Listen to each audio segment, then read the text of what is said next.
El antepenúltimo mohicano.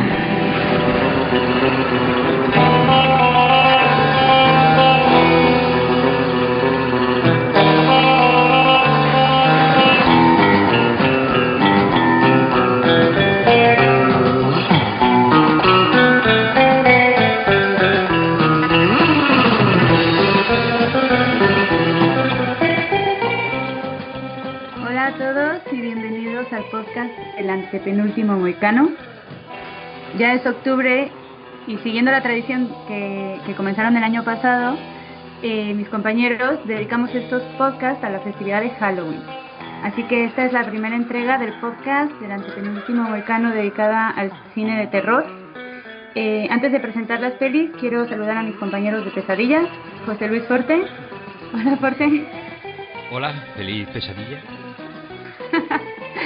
Y a Miguel Muñoz Garnica. ¿Qué tal, Miguel? ¿Qué tal? Siempre un placer intervenir en vuestras pesadillas.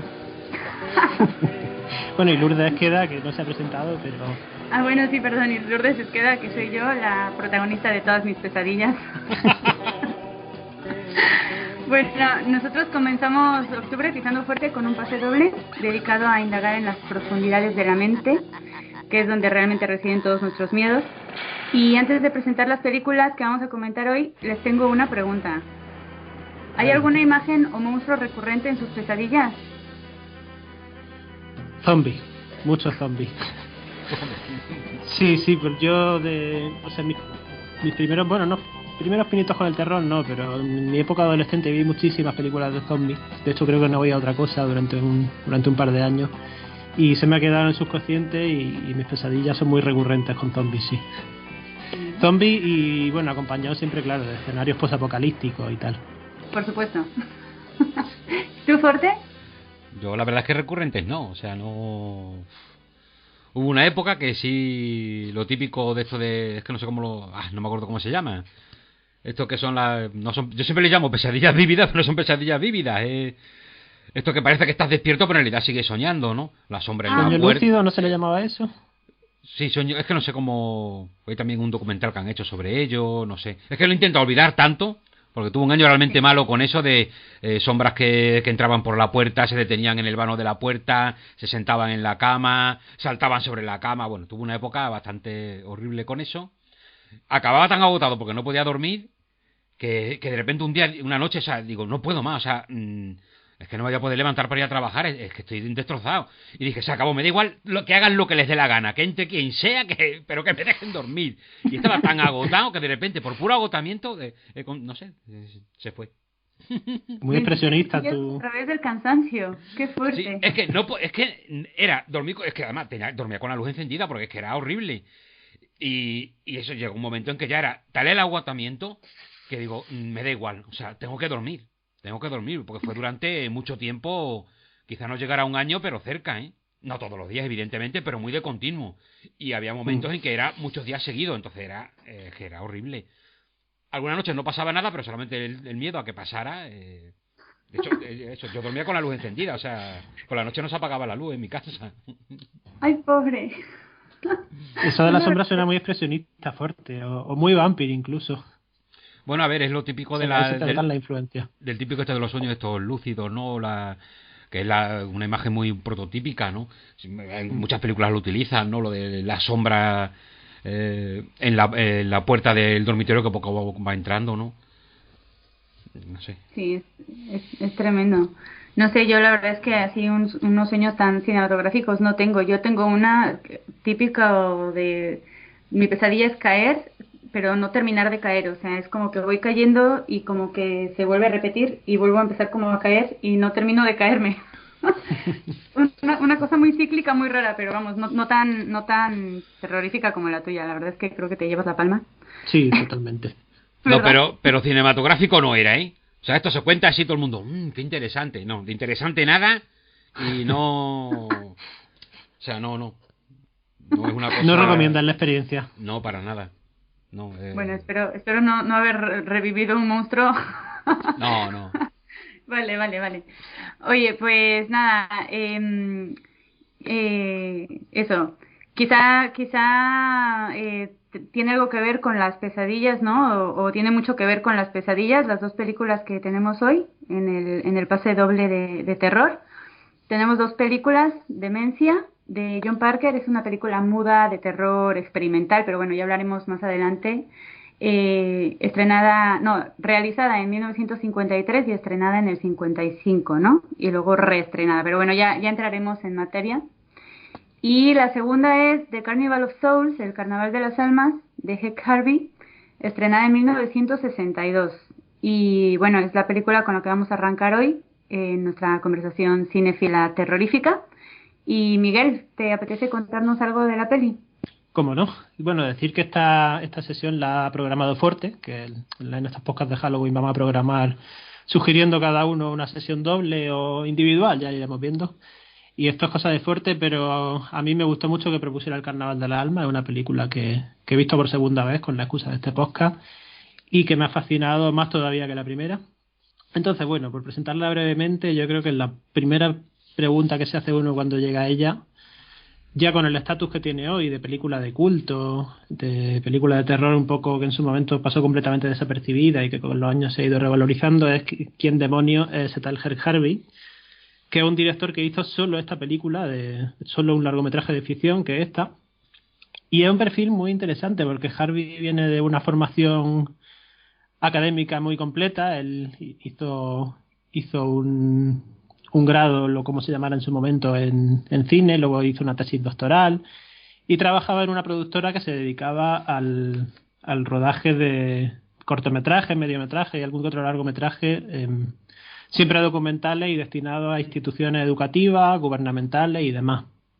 Entonces Harvey se dedicó toda su vida a eso, le fue muy bien en ese negocio porque era un tipo muy eficiente y además era conocido por dos cosas, porque siempre tardaba menos de lo previsto en hacer esas películas y siempre gastaba menos del presupuesto que se le había asignado, con lo cual era un tipo muy acostumbrado a trabajar rápido y a trabajar con mucha eficacia.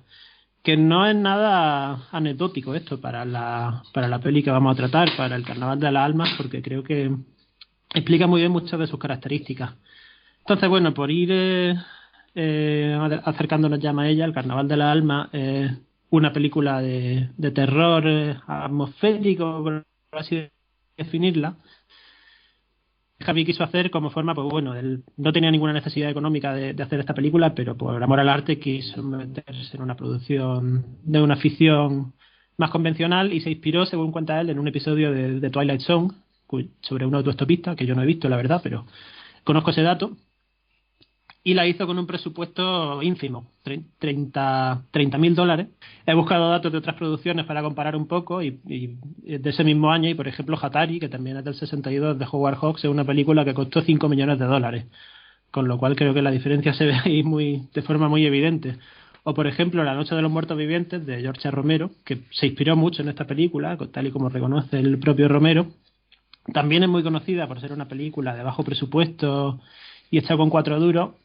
Y sin embargo, pese a que es de solo 6, está muy cercana en el tiempo, solo hay 6 años entre la una y la otra, La Noche de los Muertos Vivientes tiene 4 veces más presupuesto que El Carnaval de las Almas, con lo cual nos hacemos una idea de cómo fue este rodaje. Entonces la película, por entrar en lo argumental, nos cuenta la progresiva caída en la locura de una protagonista que al principio de la película sufre un accidente de coche. En un principio parece que ha muerto, inexplicablemente aparece desde el fondo del río viva, nadie sabe cómo ha ocurrido.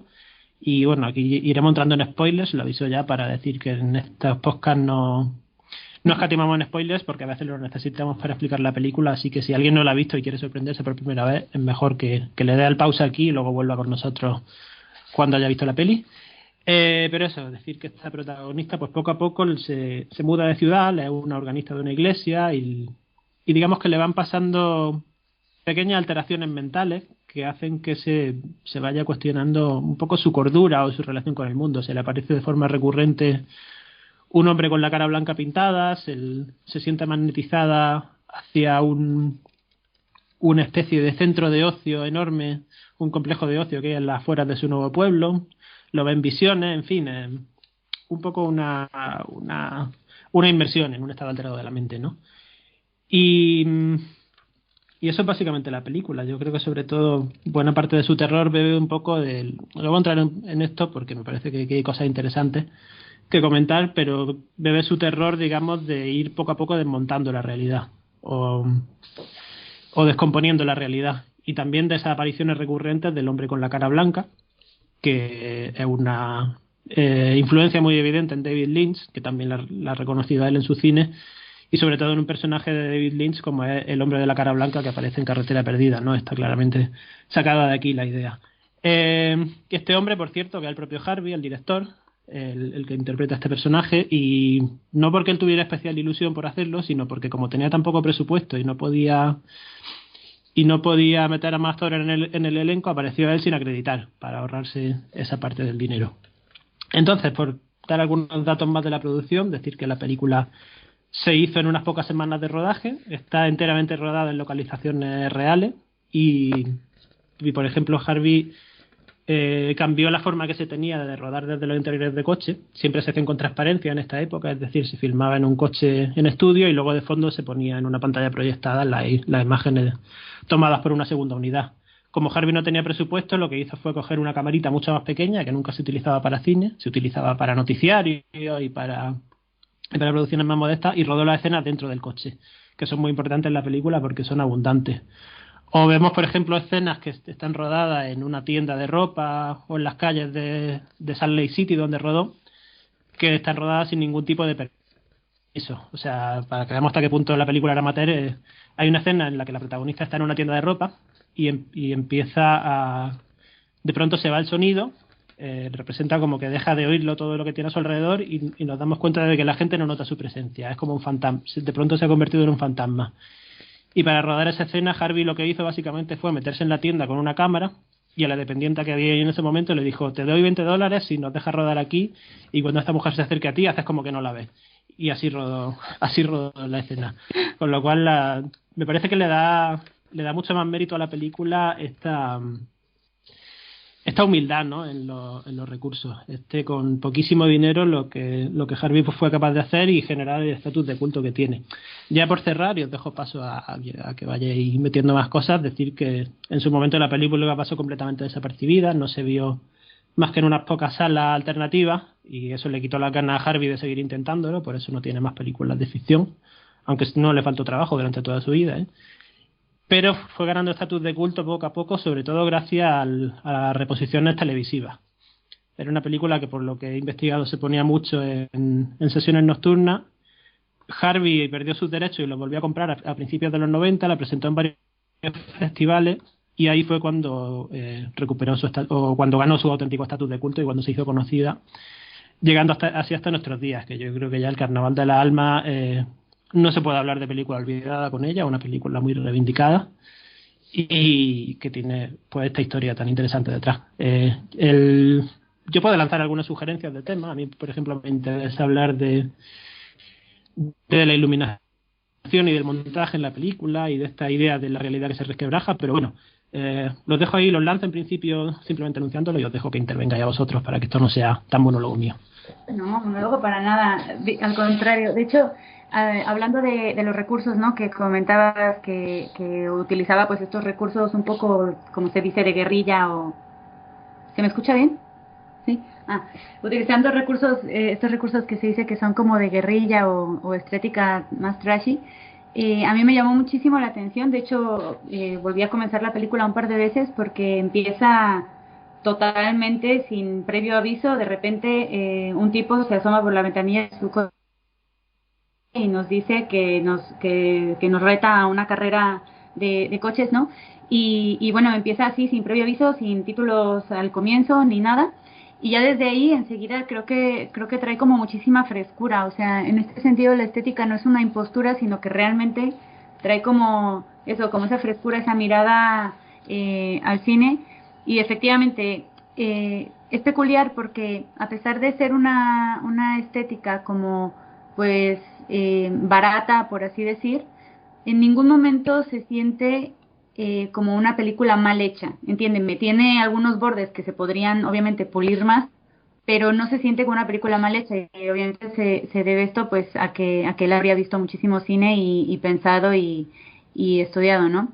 Tiene una gran economía de medios para representar cosas, por ejemplo, el detalle de la iluminación, a mí me llamó mucho la atención, como comentabas, porque es una iluminación que pasa en principio desapercibida, eh, pero cuando quiere que se nota mucho. O sea, unos contraluces o algunos contrastes, sobre todo en el pabellón, unos contrastes que están muy expresionistas. ¿Ha pasado un coche? Un helicóptero. ¡Jolín! Creo que en mi casa. ¡Qué susto! No. Bueno, tenemos que comunicar que Miguel acaba de ser detenido por un grupo de escuadrón SWAT.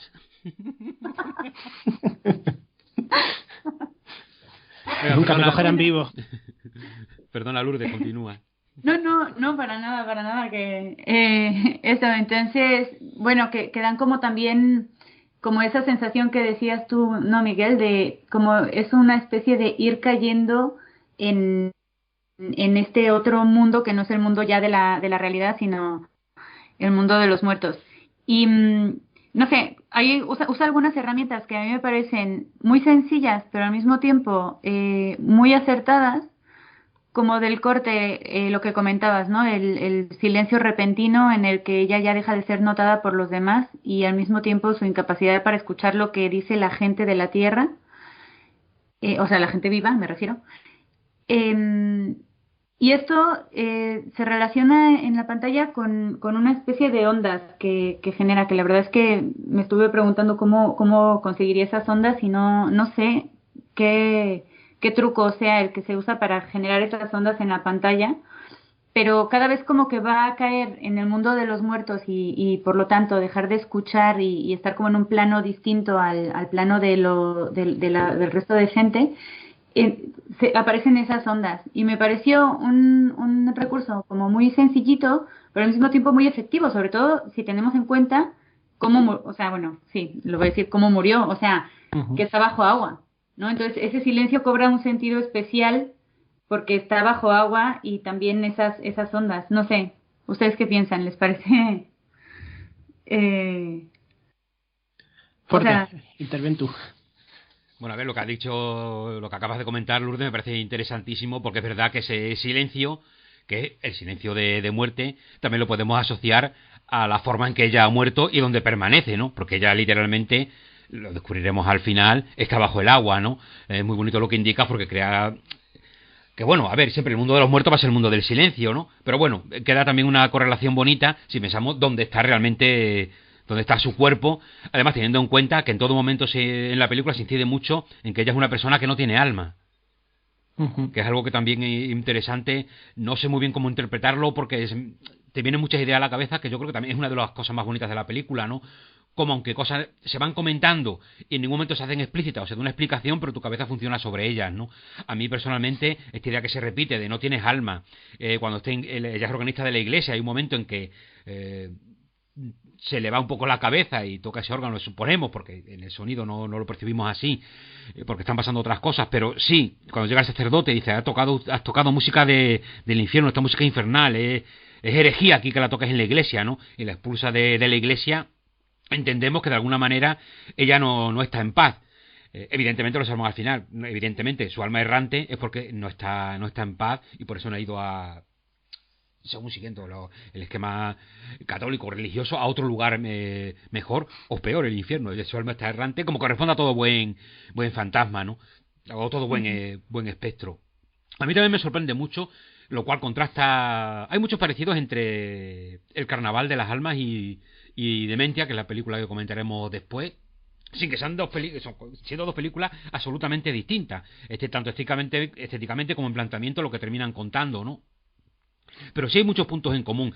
Algunos son más superficiales, ¿no? Pues la única película de sus directores, hechas con poquísimo dinero, rodadas de aquella manera, muchos problemas a la hora de estrenarla, demencia, problemas un poco más graves aún que los del El Carnaval de las Almas, pero al fin y al cabo dos películas que se han ido haciendo de culto con el tiempo.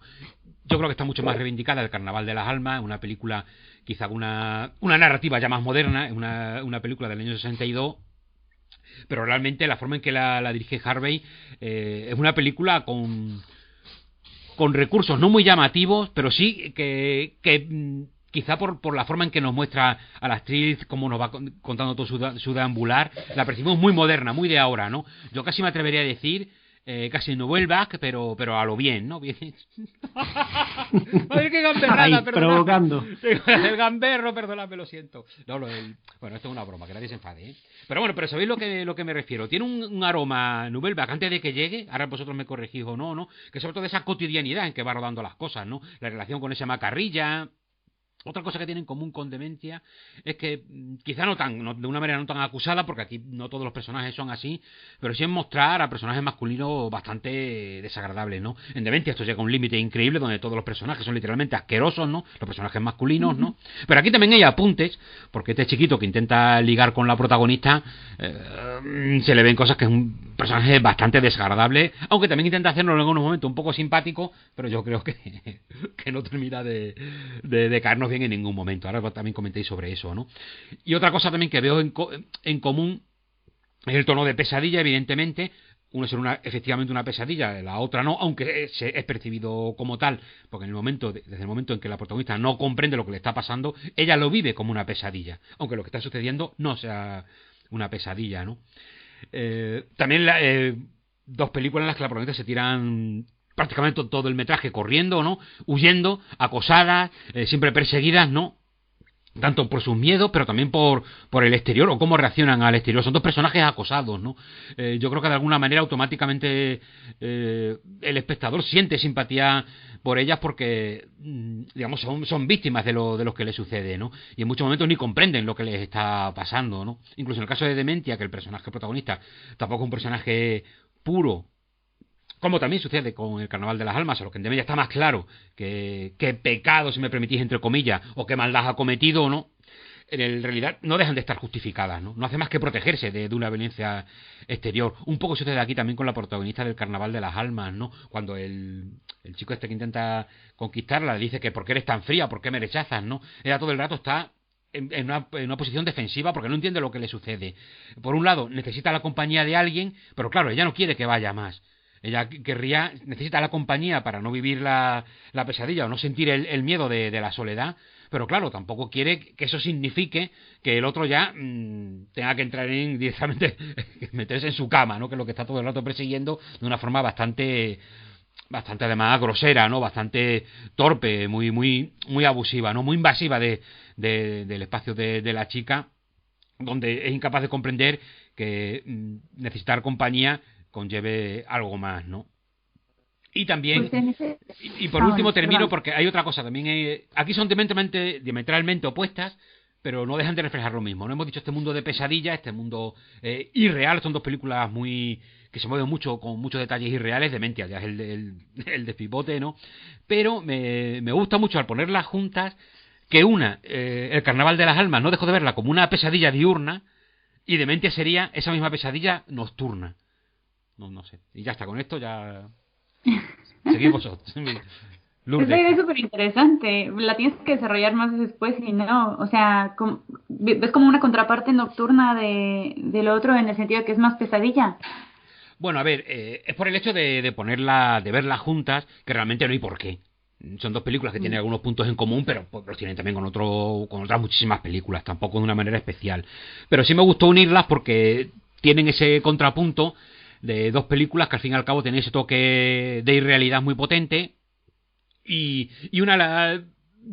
prácticamente el Carnaval de las Almas sucede prácticamente toda ella de día, ¿no? Imagino que también en parte facilidad de rodaje, aunque haya momentos en que se utilice trucos de iluminación, la mayoría del tiempo está prácticamente utilizando luz natural, aunque evidentemente en muchos interiores a lo mejor no es esa luz natural tal cual, pero sí es más fácil de rodar que toda esa luz nocturna que utiliza Parker en Dementia, donde además continuamente está haciendo juegos de luz mucho más si digamos Harvey casi se adelanta a lo que va a venir después por la naturalidad con la que filma, Parker hace todo lo contrario. Parker mira continuamente hacia atrás, prácticamente se va al cine expresionista, ¿no? Tan propio de otras formas como del cine negro, que triunfaba un poco, llevaba triunfando ya un tiempo en la época, y también miraba mucho al cine expresionista y a todo esa sombra y ese claroscuro que corresponde muy bien a la pesadilla que está sufriendo la protagonista en Dementia, que al fin y al cabo es una pesadilla en la que ella es víctima pero al mismo tiempo también es culpable, ¿no? Entre comillas, porque repito que lo único que hace es defenderse de las situaciones que le rodean. En el caso de la protagonista del Carnaval de las Almas, su defensa del exterior es casi más una defensa por incomprensión. Ella no sabe qué le sucede, ella tiene miedo, pero porque los personajes que la rodean ni la ayudan ni la comprenden. No la comprende el sacerdote, no la comprende el chico que quiere conquistarla, y no la comprende la casera, y no la comprende, madre mía, el doctor. Se olvidaba la palabra doctor, impresionante, ¿eh? Pero, ¿sabes cuál es mi interpretación fuerte en el caso del Carnaval de las Almas? Bueno, esto igual es un poco así, tirarse de la moto, pero conforme lo iba viendo, como siempre, ¿no? Vas tirando a ver qué teoría puede ser la que, o sea, qué es lo que le está pasando exactamente, en qué estado se encuentra, porque no se sabe realmente no se ve a ciencia cierta, aunque ya lo intuimos desde el principio, que ella está dentro del coche, sino hasta el final. O sea, podría haber pasado alguna cosa, ¿no? Entonces, pero al ya saber que ella murió al mismo tiempo que el resto de sus compañeras dentro del coche y tal, a mí me parece que lo que ocurre a lo largo de la película es ese transcurso que va que puede durar, no sé, un segundo, un par de segundos, en el paso de vivir a morir.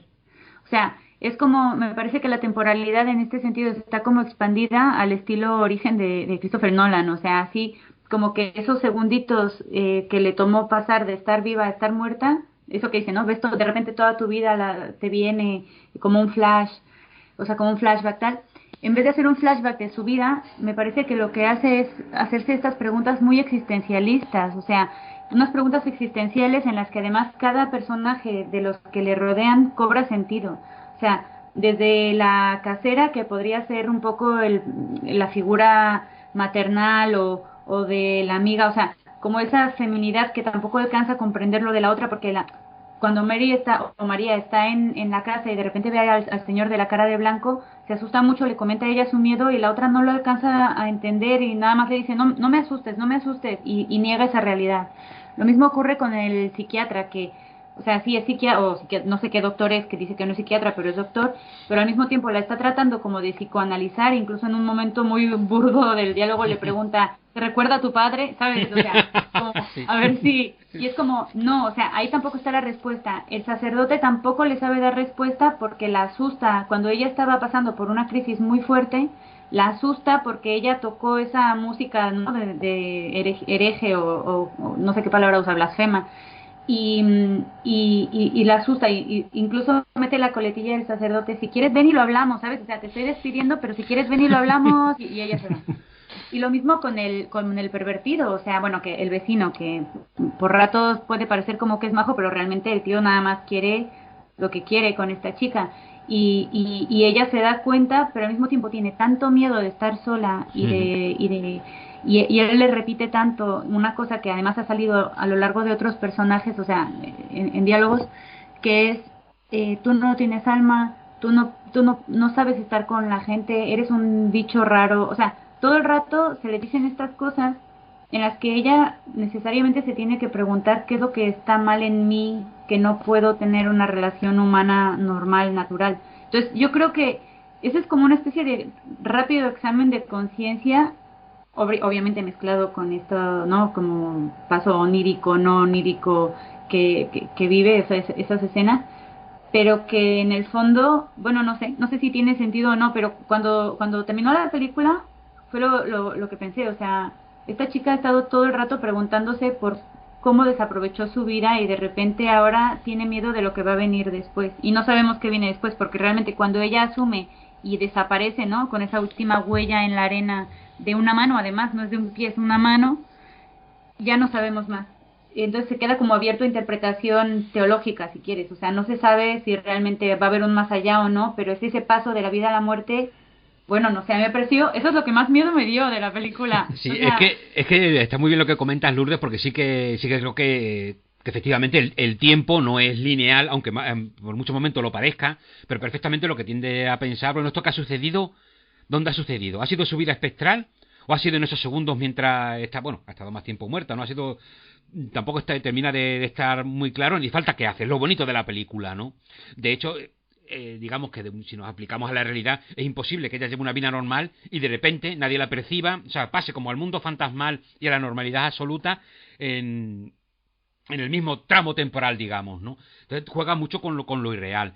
También pasa lo mismo en Dementia, ¿no? Lo que pasa es que no sabemos que se trata de un cadáver, sería un espectro, un fantasma, ¿no? Y lo otro está viviendo una pesadilla. Pero en el fondo no deja de ser también un espectro. También el tiempo está... es literal el tiempo, lo que sucede con las transiciones tan raras que hay en Dementia, que va de un sitio a otro continuamente huyendo. También todas las figura paterna, figura materna, la figura del policía que encima coincide con la del padre, son todas figuras que como en Carnaval de las Almas no te van a ayudar, no te van a dar una explicación, no te van a ayudar a comprender qué es lo que te está sucediendo, al revés, casi te van a dar más problemas, acaban siendo gente que te va a agredir, ¿no? Porque el chiquito este que intenta conquistarla, se encarga Harvey desde el principio de dejar claro que no tiene la mente limpia, no por el hecho de que se la quiera conquistar o quiera acostarse con ella o no, que es lo de menos, sino por el hecho que cuando ella la primera vez que lo ve, ella entrecierra la puerta y va a vestirse, él la espía a través de la rendija de la puerta. Ese es el detalle en el que te das cuenta que él no la mira de una forma limpia. Eso no significa quiera conquistarle, quiera acostarse con ella. Eso lo puede hacer perfecto. O sea, no es eso donde viene, digamos, la malignidad del personaje, sino en esos detalles más de invasión del espacio de la chica. O, por ejemplo, cuando están de fiesta, llamarle fiesta a eso, cuando están tomando algo en ese bar, ¿no? Como él presume con el amigo que la tiene conquistada, como la reacción con ella, que está hablando y prácticamente la tiene de espaldas, es continuamente agresiva, ¿no? Esto, o si queréis pasivo-agresiva, o no sé cómo se puede definir, ¿no? Donde él todo el rato la está tratando con desprecio y solamente parece que tiene un poco de detalle en cada momento en que te dice que sí que lo necesita y que quiere estar con él, ¿no? O sea, es una relación donde exige continuamente, le exige a ella que esté, digamos, a su capricho, ¿no? Pero bueno, lo que importa es lo que tú has comentado también, la actitud del sacerdote, la actitud del doctor, que sí que intenta ayudarla, pero también queda bonito porque no todos la rechazan o la ponen en posiciones, digamos, de compromiso, sino el doctor realmente intenta, lo que pasa es que no atina. Porque claro, ¿cómo vas a saber que estás hablando con una muerta? No, jamás se te ocurriría, ¿no?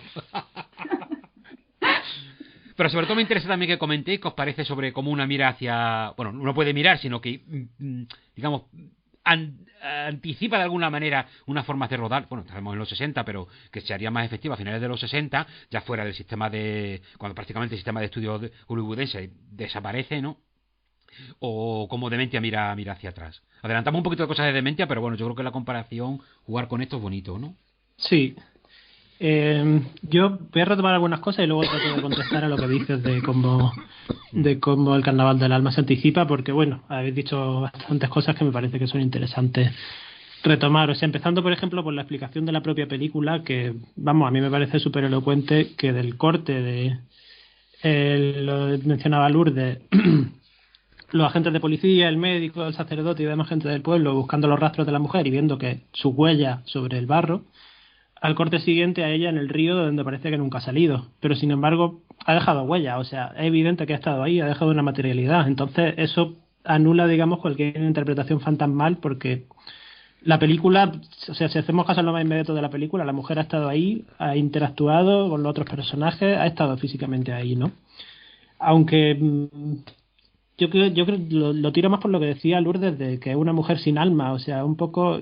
Además había una línea promocional de la película que daba una pista en este sentido es un poco lo que pasaría si una persona muere, pero la muerte se olvida de recogerla y la deja que vague por la realidad un tiempo con su cuerpo, pero sin su alma, porque su alma ya está perdida, digamos, en el limbo, como cuando te pierden el equipaje, pues le han perdido el alma y se la han dejado por ahí Y me interesa Bueno, mucho, además, Miguel, cómo... perdóname, pero que los espectros también dejan huella, aunque no tengan alma, aunque en este caso sea más corporal, que es una idea muy bonita de la película también, que sea un espectro más relacionado con lo físico, porque realmente a ella le suceden cosas físicas. O Ujú. sea, ella relaciona físicamente con todo el entorno, los espectros es algo más, no es tan directo, pero bueno, que deje una huella en la arena, eso también puede hacerlo un espectro que se precie. Hombre, pero ya no es tan espectro, o sea, la propia palabra espectro se refiere a una aparición que es, digamos, lumínica, ¿no? Un efecto óptico. Esto, sin embargo, Perdóname, son y huellas ya físicas. me callo durante los siguientes 15 minutos, porque estoy muy pesadito, pero es que hay otra cosa que me he acordado cuando has dicho lo del tiempo que sucede, también lo que comentaba Lourdes, corregidme, pero hay un momento en que tardan 3 días en encontrar el coche. Sí. Quizás sean esos 3 días, porque estamos hablando de que a lo mejor el momento mientras está muerta, pero el momento mientras está, digamos, muere y la encuentran, son 3 días. A lo mejor son esos 3 días la película, ¿no? ¿Cómo lo ves? Puede ser, sí. Sí. No, en cualquier caso, o sea, no hay ninguna explicación definitiva y eso es lo que lo hace tan sugerente también, pero sí, o sea, yo creo que habla un poco, decía Lourdes que es una mujer que parece replantearse su vida anterior y en cierto punto parece así, pero a la vez no sabemos nada de su vida anterior, o sea, y el que la película comience de forma tan brusca como mencionabais, con una carrera, pum, de pronto, y a los 2 minutos ya tenemos el accidente y la muerte de la mujer. Y luego, por ejemplo, hay un diálogo que a mí se me quedó muy grabado en el que él habla de su naturaleza solitaria y cómo le gusta estar con gente, y alguien le pregunta, ¿y siempre ha sido así? Y ella no se acuerda, o sea, parece que no solo nosotros, sino que ella misma no se acuerda de lo que ha pasado antes de esa carrera en el coche, ¿no? O sea, en el fondo es una presencia que vive dentro de los límites de la película. Parece que no existe más allá de ella, tanto en el principio, como en un pasado que no recuerda ni ella misma, como en el futuro, o sea, lo que va a pasar una vez ella se desvanece sobre esas arenas, ¿no?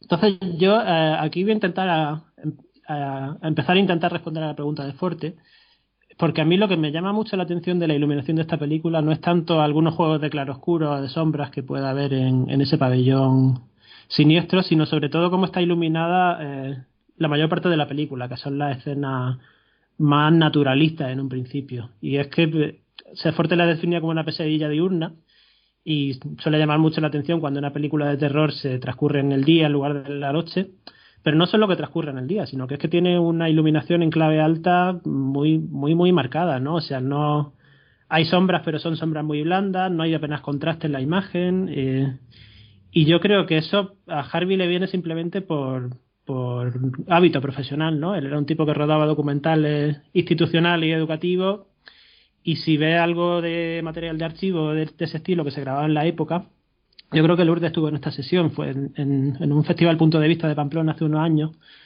pusieron un montaje que hizo Rick Prelinger, que es un archivista muy conocido estadounidense, que montó como fragmentos de 50 películas de este tipo, películas propagandistas, documentales de empresas, institucionales y tal, y a mí me recordó mucho a ese estilo visual, ¿no? Porque veía iluminaciones muy, muy en clave alta, muy homogéneas, por una cuestión de practicidad, ¿no? De grabar las cosas de la forma más sencilla posible. Claro, en el momento en el que Harvey traslada esto al terror, la cosa cambia mucho, porque a mí lo que me da una sensación de hiperrealidad, ¿no? O sea, de una realidad tan evidente, tan notoria, tan palpable, que es demasiado real. Y en el fondo eso la convierte en una realidad frágil, una realidad que se nos escapa un poco de las manos, que yo creo que es lo que le pasa a la protagonista, que en el fondo es un personaje sin alma, tratando de aferrarse a una realidad, a un mundo al que realmente ya no puede aferrarse, porque digamos que está magnetizada hacia ese otro mundo que está contenido en la imagen del pabellón. Eh, entonces, a mí lo que me interesa también aquí es como el montaje explota muy bien esta idea de la hiperrealidad lumínica, ¿no? O sea, eh, es tan frágil, digamos, esa enunciación lumínica de lo real que con romper un poquito su continuidad ya se nos resquebraja, y en ese sentido hay varios cortes en la película que son muy llamativos. O sea, la caída del coche, por ejemplo, está rodada con un salto de eje que te lo ve cualquier profesor de cine y te dice, ¿qué haces? Pero claro, ya ese enrarecimiento es que es muy, muy expresivo. Y luego hay dos cortes, por ejemplo, cuando ella se levanta del río misteriosamente y parece que ha surgido del coche como si nada, se sube en otro coche, que ni siquiera sabemos de dónde sale, por cierto, que esa es otra, son pequeños detalles. Esto es muy Turner, por ejemplo. meter pequeñas elipsis en las que pasan cosas sin que sepamos qué ha pasado entre medias. Y hay un plano detalle que se la ve a ella accionando la palanca de mandos del coche, y de pronto hay un corte en el que la vemos accionando unos botones, también en plano detalle, y hasta que no se abre el plano no vemos que está tocando el órgano. O, por ejemplo, hay una escena en la que llega a su nueva ciudad y le pregunta al tipo de la gasolinera que por dónde se va, por qué carretera. Entonces él le señala con una mano, la cámara hace un paneo, creo que era una panorámica, siguiendo el gesto de la mano, y de pronto hay un fundido a negro y estamos ya dentro de la habitación de la pensión. Es decir, son cortes que rompen un poco el récord porque tardamos un tiempo en volver a situarnos y en decir, vale, estamos ahora en otro sitio y ha pasado esto entre medias, que son muy expresivos porque consiguen eso, que esa realidad tan real, tan demasiado real, se termine por resquebrajar, y es muy expresivo de lo que le pasa a la protagonista al final, ¿no? De cómo yo la película me gusta compararla con una elipse, ¿no? O sea, una protagonista que en vez de ir del punto A al punto B, es decir, del accidente de coche al más allá, a la muerte o lo que sea, va dando una serie de vueltas sobre la que solía ser su realidad, pero poco a poco esas oscilaciones la van magnetizando hacia el pabellón o hacia esa muerte que le tocaba, ¿no? Y en este sentido, en el sentido de la iluminación tan en clave alta, tan homogénea, a mí me llama mucho la atención que incluso este personaje tan siniestro del hombre interpretado por Herb Harvey, el hombre raro, creo que lo llama la película, que es una especie de zombie o de ghoul, tampoco se nos oculta en ningún momento su rostro. O sea, desde la primera vez que aparece en primer plano, tiene la cara blanca, completamente iluminada, y digamos que su elemento de terror no está en la sombra, ¿no? En que lo oculte en la sombra o en que emerja de la sombra, sino en su condición un poco de reflejo, como es toda la película. Perdóname, Miguel, o sea, y en muchos momentos, sin que se explique, aunque hay una correlación, si quiere, entre comillas, no sé si llamarlo poética, salen del agua, que es donde suponemos que ha pasado ella toda la película, ¿no? O dónde está su cadáver. Sí, claro, ¿no? Eso da algunas pistas, pero bueno, a lo que iba yo, o sea, esto de la sombra y del reflejo lo estoy tomando del libro de Edgar Morin, que he leído hace poco, muy conocido, que se llama El cine del hombre imaginario, y él habla de cómo el cine se debate un poco entre dos polos opuestos que serían la sombra y el reflejo. Y él justamente atribuye la sombra más al cine en blanco y negro, y aquí sucede justo lo contrario, que es llamativo, ¿no? Pero esta es una película sin sombra y es una película que lo que hace es crear reflejos, ¿no? En el fondo toda la realidad que experimenta el personaje de la chica, Mary, es un reflejo de la realidad, pero claro, un reflejo que sin estar expresamente deformado es un reflejo demasiado real, que es lo que consigue ese efecto, ¿no? Y precisamente este hombre con la cara blanca es un reflejo de lo humano, pero no exactamente humano, es una versión deformada siniestra. Incluso esta idea del reflejo aparece muchas veces en plano. O sea, hay veces que Mary se ve en el espejo, en el cristal del coche, se ve reflejado y de pronto su reflejo se convierte en la cara del rostro del hombre de blanco. Y bueno, hasta aquí llego con lo que quería lanzar sobre la película. Y también eso, mi aportación en la línea de lo que decía Forte es que yo creo que Harvey se adelantó, digamos, a tratamientos sobre todo de la iluminación, de la ambientación más naturalista, en parte por falta de presupuesto, pero también por su propio bagaje, ¿no? Porque él solía rodar así y tuvo la sabiduría y el acierto de eso que ya sabía hacer, emplearlo para el terror y darle completamente la vuelta a su sentido, ¿no? Sí. A mí, ahora cuando decías lo del hiperrealismo, yo cuando estaba viendo la película lo asocié y creo que tiene algo de sentido con, no sé si habrás visto de Roman Polanski, si la habrán visto, ¿cómo se llama esta? Repulsión. Es una película, pues eso, está grabada prácticamente dentro del apartamento, no sé si hay algún plano de exterior, ahora mismo no me acuerdo, pero una cosa que se me quedó muy grabada, además de que yo creo que es la película que más miedo me ha dado en toda mi vida, o sea, porque es un tema tan turbio, pero al mismo tiempo, o sea, es como la soledad, ¿no? Porque su hermana se va además con un tipo y está como es un tema que trae por dentro la protagonista, Catherine Deneuve, guapísima y preciosa en la película. Y una de las cosas que me llamó mucho la atención de esa película, bueno, obviamente en la pared hay un momento en el que sí, como que se ven, no sé si unas manos y luego por ahí hay una cabeza de conejo, o sea, recuerdo así como pequeños destellos, ¿no? De la película. Pero me llamó mucho la atención que no hacía falta como tal oscuridad para dar miedo, o sea, son miedos que ni siquiera la luz puede quitar. Ahora, volviendo a la pesadilla de Forte, que igual dormía con la luz encendida, o sea, es que aquí ni la luz encendida te puede quitar ese miedo, ¿no? Entonces, me parece que es un miedo como muy, muy humano, muy real, y que al mismo tiempo se ve, como lo que decías de los reflejos, Miguel, en el rostro ese blanco, o sea, ese rostro blanco completamente iluminado, es como, es un miedo tal que aunque esté completamente iluminado, te va a imponer. Además es como muy repentino, ¿no? Es como esa repentina humanidad que se le hace como completamente presente a ella, cuando ella lo que esperaba era ver ese reflejo al que estaba acostumbrada, ¿no? Que era el propio. Entonces, no sé, me parece como, das en el clavo con lo de los reflejos, es que está ahí la clave, yo creo, de esta película. Bueno, Lourdes, traes aquí la película Repulsión, que podía haber jugado también en este, la podíamos haber añadido también a este programa, porque también pues, haría buena compañía estas dos, ¿no? Repulsión a mí me gusta muchísimo, la vería más cercana a Dementia, precisamente por lo que has dicho, porque juega más con la oscuridad, con los claroscuros, con lo expresionista. Además también se trata, o sea, aunque se acerca, es una pesadilla, pero también muy relacionado con la locura, se acercaría evidentemente más a Dementia, pero bueno, yo creo que las tres podían hacer también, igual que hemos hecho este dueto, podían hacer un terceto genial, un trío, ¿no? Un trío. También que lo que comentábamos de la luz, ¿no? De cuando yo encendía la luz, también es bonita la idea de que la luz, bueno, bonita a posteriori, evidentemente, la luz encendida, ¿no? Intentabas atenuar el miedo, te enciendes la luz para intentar atenuarlo, pero la pesadilla no se va, la pesadilla continúa, ¿no? Lo horrible no deja no desaparece con la luz, que es un poco el carnaval de las almas, ¿no? Da igual toda la luz que haya, en cualquier momento, en el sitio más cotidiano, estás comprándote un vestido y de repente das ese paso y estás en el otro mundo, ¿no? En el entorno más cotidiano, o sea, no puede haber más luminosidad, no puede haber más compañía, no puede haber más gente a tu alrededor, no puedes, en principio, sentirte con más seguridad, más metida en este caso, con los pies en la realidad que hay, ¿no?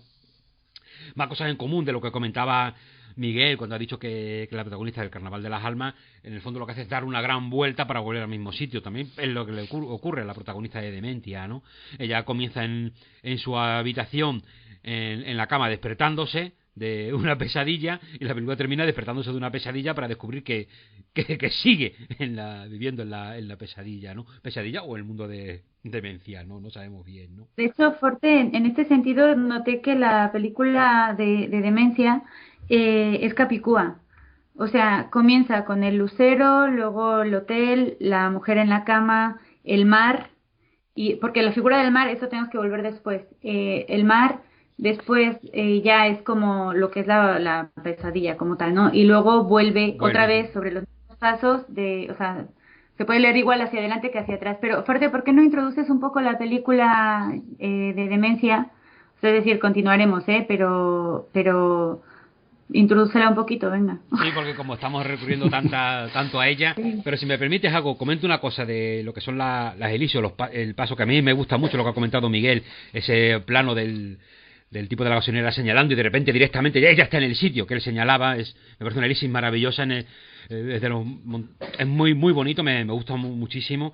Hay uno, no es tan potente como este, pero que también me gusta mucho en Dementia, que es cuando la protagonista está ya en la parte final, está en el local donde está la música jazz, tira un cigarrillo y de repente es un plano detalle de su zapato, ella con el zapato apagando el cigarrillo, y corta, y lo que vemos es el pie del batería tocando el bombo, ¿no? Es mucho más, no es tan potente como el del Carnaval de las Almas, pero también me gusta mucho cómo nos hace pasar de un entorno, porque ella no está todavía allí en donde están tocando, ¿no? Como de repente nos introduce y lo hace con dos pies, ¿no? Pero bueno, tenías razón, Lourdes, estamos aquí, hemos introducido Dementia, pues vamos a hablar un poquito de esta película de John Parker, que es una película, un poco le sucede lo mismo que lo que comentabais o lo que comentaba Miguel de Harvey, ¿no? Una película hecha con muy poco dinero, es prácticamente un deseo del autor por hacer su película, y todo viene de una pesadilla que le cuenta a su secretaria. La secretaria es la protagonista, la propia protagonista de la película, Adrienne Barrett, que le cuenta una pesadilla al que sería el director, y él rueda en principio lo que sería un cortometraje. él está contento con lo que queda y decide ampliarlo para que sea un largometraje, aunque ya vemos que la película no llega ni siquiera a durar 1 hora, son 55 minutos, ¿no? Ese terreno extraño que lo emparenta con películas mucho más antiguas, donde los rodajes de las películas no duraban tanto, pero en términos de lo que dura una película ahora, evidentemente no es un cortometraje, no es un mediometraje, pero tampoco termina de ser un largometraje, ¿no? Porque esos extraños 55 minutos aproximadamente que dura, se quedan raros. No necesita más tampoco la película. Bueno, él hace este cortometraje y decide ampliar la película. Lo hace en el año 1953. Pero la película tiene muchos problemas. Se considera muy, muy violenta. Yo creo que no solamente por las escenas explícitas, sobre todo 2 de ellas, que quizás sean las más explícitas, las que pudieron en el momento provocar más rechazo, sino creo que también incluso por la protagonista, donde a la mínima que un hombre le da problemas, lo que hace es que lo pasa a cuchillo, ¿no? que eso ahora nos puede parecer más divertido, está más molón, pero en la época molestaría bastante, ¿no? O sea, estamos hablando de una mujer que no solamente no acepta su rol, sino que no acepta golpe de cuchillo. Es fenomenal, ¿no? Eso sí eso me gusta un montón.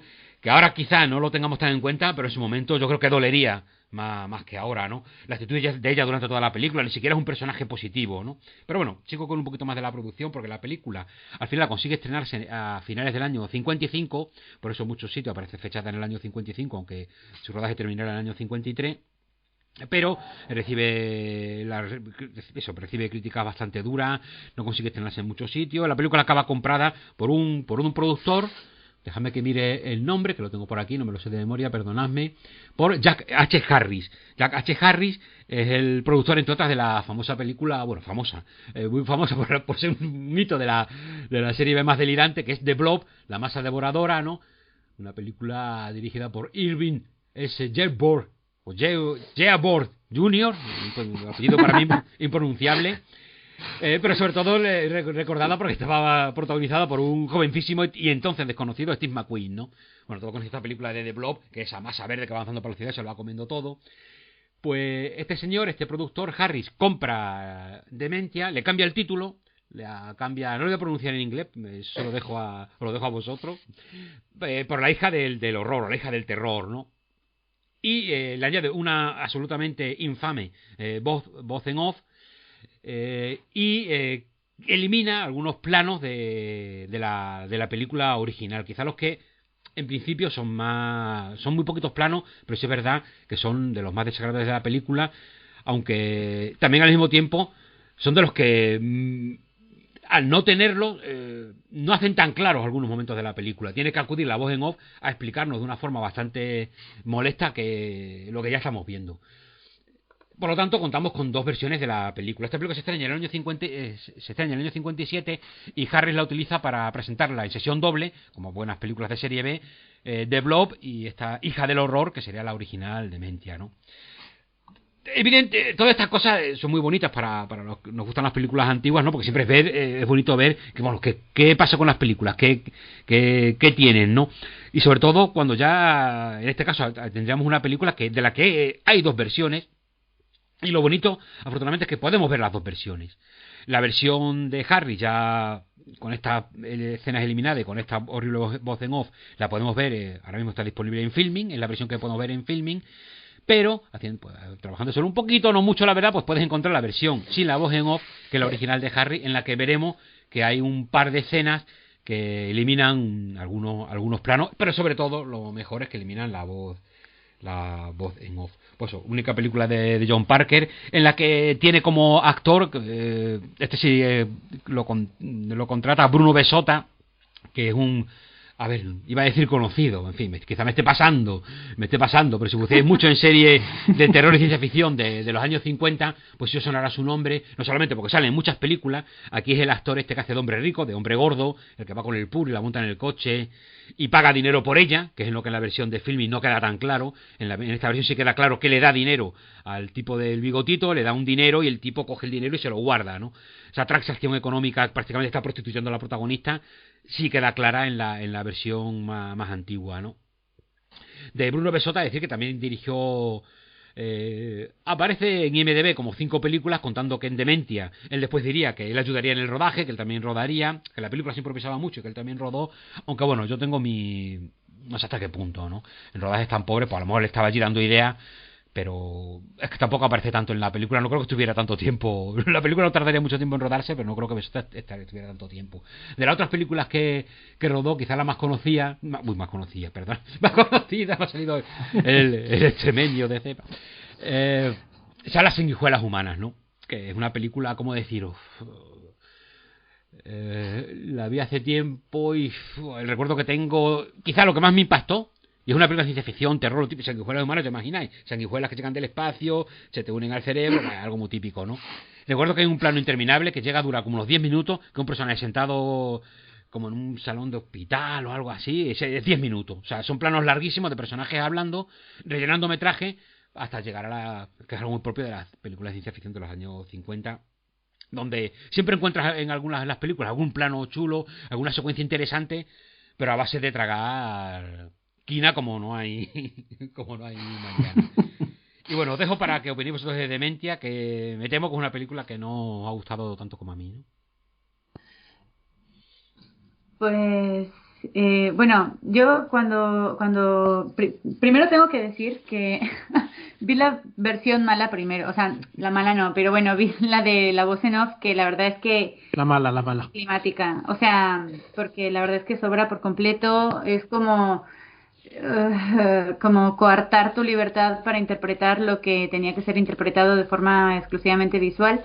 Y que además no me parece que sea una cuestión así de ponerme sibarita aquí, sino que tiene sentido también en el tiempo en el que está hecha la película. O sea, hay que recordar que justo esa década de los 50, sí, nace en los 50, luego ya en los 60 continuarán, es cuando están trabajando Chris Marker, Alan Resnais, Stan Brakhage, esta gente, ¿no? Incluso los primeros pininos de Maya Deren son también en los 50.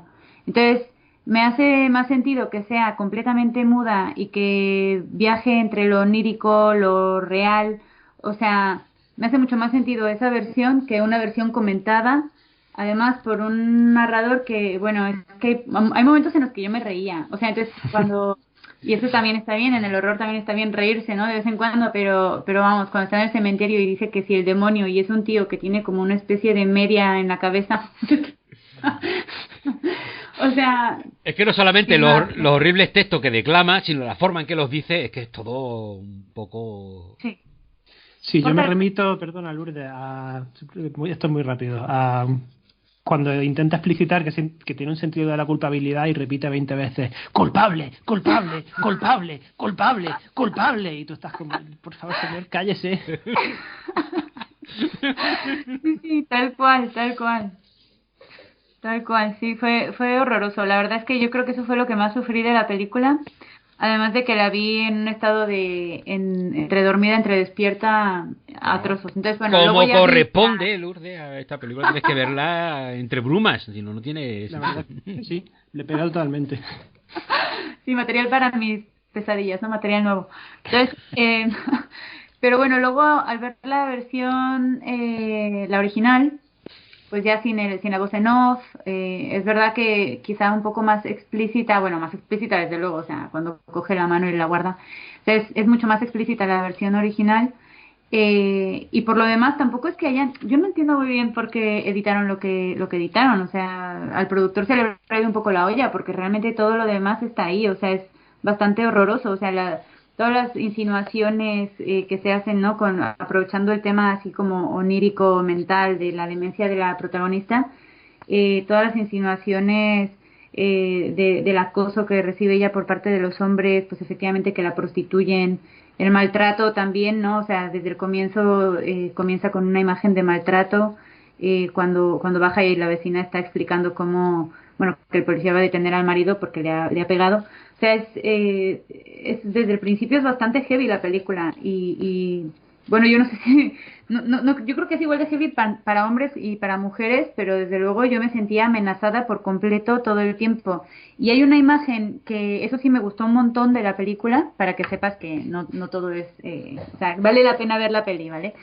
Hay una imagen que me gustó un montón, que es la del mar, porque además de que es como al comienzo, cuando todavía no estás muy segura de cómo lo va a concretar todo, es como quizá un poco más experimental, es una sobreimpresión, es ella viendo el mar y de pronto se siente amenazada. Es que además sentirte amenazada por el mar, que es un fenómeno, bueno, no, la naturaleza al final no puedes tú contra ella, o sea, yo creo que hay pocas cosas que den más desesperanza en el momento que ver que te viene una ola gigantesca y no tienes para dónde correr.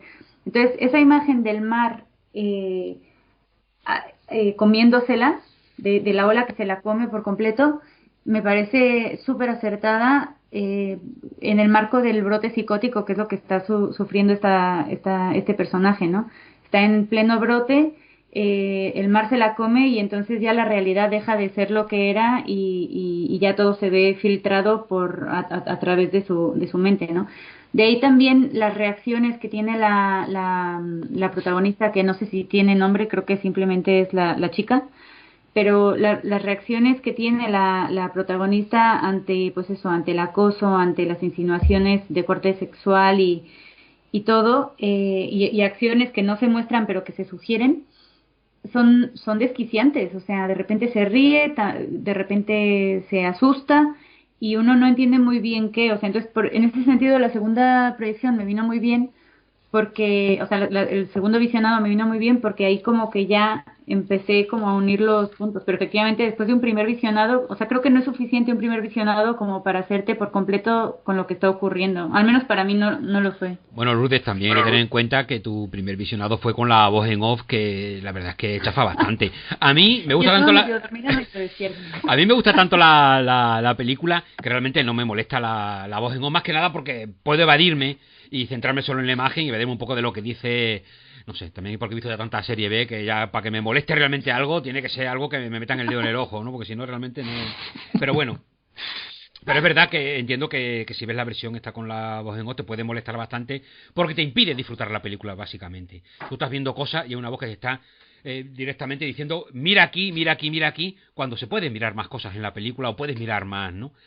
Eh, también lo que comentas de, bueno, realmente hay cosas en esta película que ¿por qué no cortan?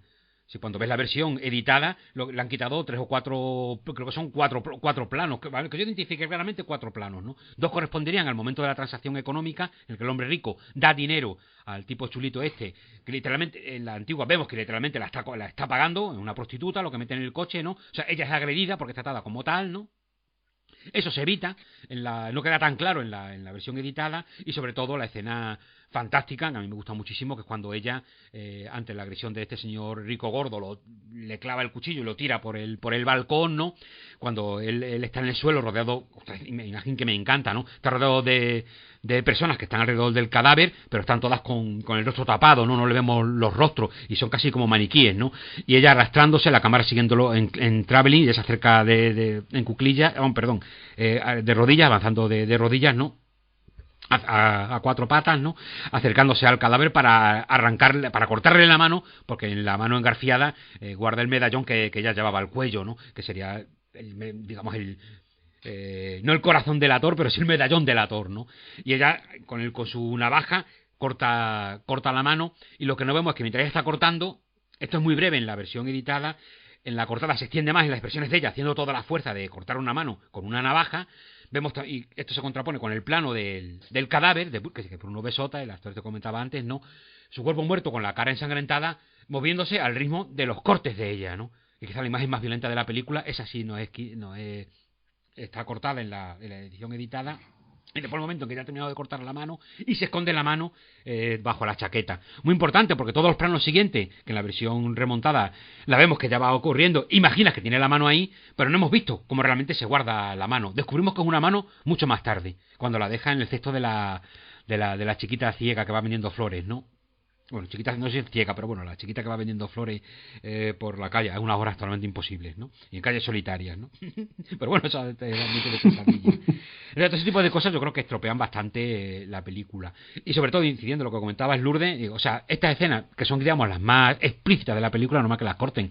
Pero lo que no entiendo es que no corten. Esa cara de vicio, cuando están en el local, está el hombre rico, y hace ese momento maravilloso en el que va mezclando traveling y también un poquito de zoom hacia el rostro de Besota, esa cara de vicioso que pone. Y esa bailarina que está bailando música latina o ritmo así como de música, digamos, latina, es como se interpretaba en los años 50, ¿no? Como esta chica vestida de manera exótica bailando, como él Traveler acercándose hacia ella, se va acercando hacia su cintura, ciertamente hacia una parte de su cintura muy concreta, por debajo de su cintura exactamente, y la cara de vicio realmente imposible de Bruno Besota mirando hacia allá, ¿no? Cómo lo va contraponiendo, cómo no corte esa imagen en el que prácticamente nos está diciendo de una manera brutal qué es lo que le interesa a este hombre del espectáculo que está viendo, ¿no? Que me parece muy explícito. Y realmente no entiendo, porque imagino que esa será una de las escenas que comentabas, Lourdes, cómo no cortan esa también, ¿no? Que es muy... Quizá porque no llega a ser explícita de todo, pero vamos, realmente... Sí, a mí me da la impresión de que el productor que compró esto era un tipo muy poco sutil. Ya por la manera en la que decidió cortar la voz en off, me imagino que diría, mira, corto lo más violento y ya está. O sea, le parecería violenta la imagen de la mano cortada, pero la imagen del cuerpo moviéndose, como no es directamente violenta, pues ya no la entendería así. Y no creo que fuera mucho más allá, porque la verdad es que la voz en off fue una chapuza completa. Y a mí fue mi problema con la película, que no me ha entusiasmado mucho. Creo que puede venir en buena medida porque la vi primero con la voz en off y me sacó por completo. Y también me generó un problema que no se me ha terminado de ir con el segundo visionado, ya sin la voz en off y sin los cortes. Es que, bueno, la película con la voz en off empieza como interpelándonos como espectadores diciendo, tú que desde tu cordura puedes ver a la gente loca, sumérgete en su locura y claro, ya te genera unas expectativas muy concretas que son una inmersión en la locura y en lo inexplicable y sin embargo todo lo que ocurre en la película es muy explicable, ¿no? O sea, y la película, la voz en off también, pero no solo, y ahí está mi problema, se esfuerza mucho en darle una causa a todo lo que pasa, ¿no? O sea, para mí es muy paradigmática en esto la escena en la que ella tiene dentro de esta pesadilla, dentro de la pesadilla que es la película, tiene otro nivel más interior que es una visión que tiene dentro de la pesadilla en la que visita un cementerio y ve las tumbas de su padre y su madre, que a su vez tienen una visión dentro de la visión, o sea, aquí los niveles no se le acaban nunca, en la que vemos una especie de flashback, pero manteniendo la escenografía del cementerio, en la que vemos que el padre era otro tipo despreciable y asqueroso y mató a su madre por no hacerle caso sexualmente y ella terminó matándolo a él. Bueno, espérate, Miguel, por no hacerle caso sexualmente, y recuerda que él encuentra un cigarro encendido encima de la mesilla, o sea que ya lo está engañando también, ¿eh? Ojo. Ah, perdón. Sí, también. O sea, padre y madre son tal para cual, ¿eh? Se me olvida el detalle, pero vamos, a lo que voy es eso, que da una explicación como muy clarita, ¿no? Al origen de la psicosis de esta mujer, que incluso el cambio de título que le hicieron fue más explícito, ¿no? La hija del horror. Pero incluso visualmente está todo como muy guiado, porque lo que aparece este personaje con la cara tapada, bueno, se supone que es una cara en sombra, se ve que es una cara tapada con una media, pero aparece como con un farol y le va guiando el camino, ¿no? Y esa es una sensación que con la versión no sin voz en off no se me ha terminado de ir del todo, que en el fondo es una película muy muy guiada. No, pero Miguel, por utilizar jerga de los... Espera, acabo la frase y te dejo. Un poco por utilizar la jerga de los videojuegos muy on rails, ¿no? O sea, estos videojuegos en los que tipo shooter, en los que el personaje se mueve solo y tú lo único que haces es disparar. No me he quitado esa sensación del todo. Sí, interven fuerte, perdona, y ahora sigo. No, pero es porque, a ver, esto sucede porque la voz en off te da una perspectiva que en la película ni le interesan. O sea, la película es totalmente freudiana, que se ha escrito mucho de eso. Todo busca una explicación. O sea, sí, pero eso no es guiado, pero es como una película de cine negro es guiada, ¿por qué? Porque se descubre al asesino. Es que la película es del 55, no va más allá. O sea, él va a dar toda una explicación, porque esa locura tiene una explicación. O sea, ya ha caído en la locura y la película, digamos, los momentos más oníricos es porque juega todo con la irrealidad absoluta y porque exacerba un montón de cosas, pero en el fondo, de base, el parte de lo que la locura entonces, ¿qué era? En el año 55, lo veíamos en el cine continuamente, era Freud.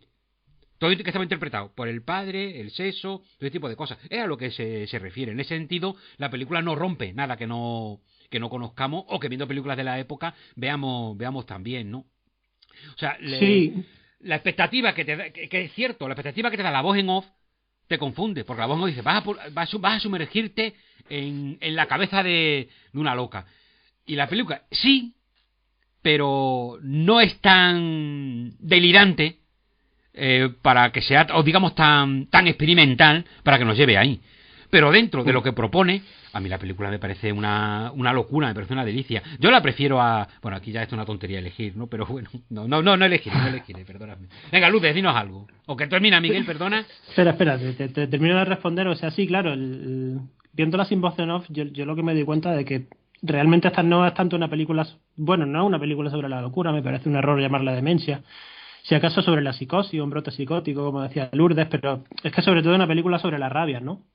Y en esto puede ser muy actual o muy en boga por temas feministas y tal, de cómo una mujer se revela con puros arrebatos de rabia contra la serie de violencias estructurales que ha ido heredando o que ha ido soportando a lo largo de su vida.